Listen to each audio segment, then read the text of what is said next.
அதே மாதிரி தபூக் முகாம் போட்டாச்சு, படைகள் வரல. யார்? ரோமாபுரி படை, எதிர்பார்த்த படைகள் வரல.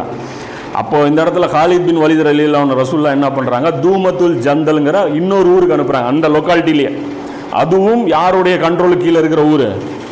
ரோமாபுரி கீழே கண்ட்ரோலில் இருக்கிற ஒரு ஊர். இந்த ஊருக்கு ரசூலுல்லாஹ் படையை அனுப்புகிறாங்க. போய் 430 பேர் கொண்ட ஒரு சின்ன படையை தான் அனுப்புகிறாங்க. நீ போய் அக்கைதர்ன்னு சொல்லி அங்கே ஒரு மிகப்பெரிய வீரனவன், நீ போய் அவனை வந்து கைது பண்ணி கூட்டிகிட்டு வா, கொன்று அதை அப்படிங்கிறாங்க. அதாவது வெற்றியோட வா, அதுவும் அவனை உயிரோட பிடிச்சிட்டு வா, அவனை கொலையும் பண்ணிடாத அப்படின்னு சொல்லி ரசூலுல்லாஹ் அனுப்புகிறாங்க. அப்போது காலித் பின் வலித் ரலியல்லாஹு அன்ஹு அவர் பலசாலி, அவர் வந்து கேட்குறாரு, அல்லாஹ்வுடைய தூதரே, அங்கே பலம் புரிந்த அக்கைதர் இருக்கிறானே, இந்த சிறிய படையுடன் எவ்வாறு வெற்றி கிடைக்கும்ங்கிறாங்க. அதுவும் இல்லாமல் அவன் கோட்டையில் இருப்பான், நான் எப்படி அவங்கள ஜெயிக்க முடியும் அப்படிங்கிறாங்க. ரசூலுல்லாஹ் சொல்கிறாங்க, அவன் கோட்டையில் இருப்பான்னு நினைக்காத, அவனே வருவான், நீ போ அப்படின்றாங்க. இவர் ஒரு இதுலேயே போகிறார், எப்படி நடக்க போகுது என்ன நடக்க போகுதுன்னு தெரியல அப்படின்னு சொல்லிட்டு அவர் போகிறாரு.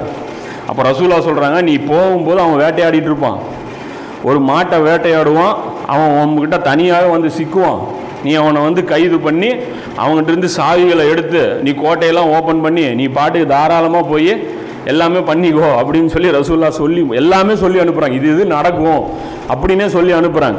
இவர் என்ன பண்ணுறாரு, நேராக போய் கோட்டையில் படையை கொண்டு போயிட்டு அட்டாக் பண்ணல, கோட்டைக்கு முன்னாடி ஒரு கொஞ்சம் தள்ளி அவுட்டர்லேயே நிறுத்தி வேடிக்கை பார்க்குறாரு.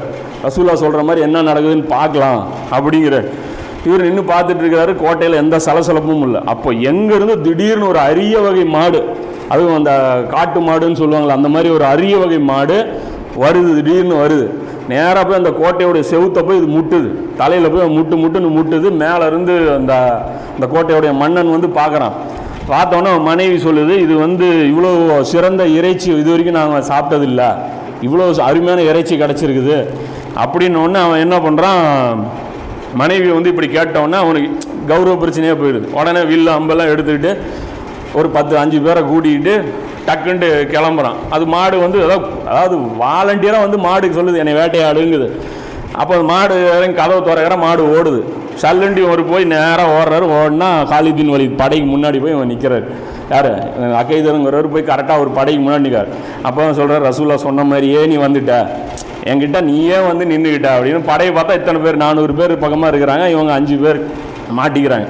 மாட்டினோடனே இவர் அரெஸ்ட் பண்ணிட்டாங்க. ரசூலுல்லாஹ் கொல்ல வேணான்ட்டாங்கல்ல, கைது பண்ணி சங்கிலி எல்லாம் போட்டு கட்டி சாவி கொத்துடு அப்படிங்கிற, சாவி வச்சிருக்கிறாங்க அதையும் சொல்கிறாங்களே, நீங்கள் ஆள் வருவான் ப்ளஸ் சாவியோடு வருவாங்கிறாங்களா, சாவியும் வச்சுட்டு இருக்கிறான். அதை எடுத்தோடனே நேராக வந்துட்டு கூப்பிட்டு போகிறாங்க. கூப்பிட்டு போனோடனே அவனுடைய தம்பி அங்கேருந்து தாக்குதல் பண்ணுறான்.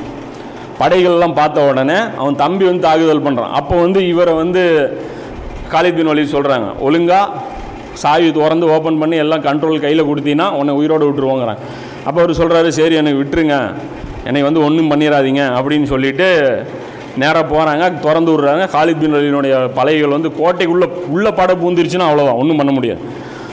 அப்போ உடனே ஆட்ட போகிறாங்க. அப்போ சொல்கிறாங்க, நான் வேட்டையாட ஆசைப்பட்டேன், ஆனால் நானே வேட்டையாடப்பட்டேன் அப்படிங்கிறது. இந்த வேட்டைக்கு ஆசைப்பட்டு வந்து நானே மாட்டிக்கிட்டேன் அப்படின்னு சொல்லிவிட்டு அங்கேருந்து காலித் பின் வலிது 2000 ஒட்டகம், தனியாக தானே அவங்க வந்தாங்க தபுக்கு, வரும்போது ஒட்டகம் இல்லைல்ல, ரொம்ப சிரமப்பட்டுல போனாங்க. 2000 ஒட்டகம், 400 கவசம், 400 ஈட்டி, 800 அடிமைகள், இத்தனையும் கொடுத்து சரண்டர் ஆகி இவனையும் இழுத்துட்டு போகிறாரு. காலித் பின் வலித் ரலியல்லாஹு அன்ஹு இவனையும் இழுத்துட்டு ரசூலுல்லாஹ்ட்ட போகிறாங்க. போன உடனே இவனை கூப்பிட்டு போகும்போது வர்ற வழியில் இன்னொரு மன்னனும் வந்துடுறான். சண்டைக்கெல்லாம் நான் வரலைங்க, உங்கள் கூட மோதுற அளவுக்கு நாங்கள் பெரிய ஆள் கிடையாது, ஈலியாங்கிற அந்த மன்னனும் வந்துடுறான். யோஹன்னா அவனும் வந்த ஈலியாங்கிற அந்த ஊரை சேர்ந்த யோஹனாங்கிற அந்த மன்னனும் வந்துடுறான்.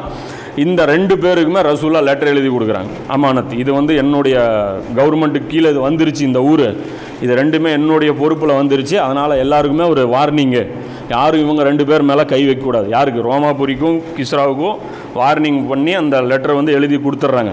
ஸோ தபூக்கு பொறுத்த வரைக்கும் நபி ஸல்லல்லாஹு அலைஹி வஸல்லம் இந்த சின்ன ஊர்கள் எல்லாருமே கண்ட்ரோலில் வந்தது.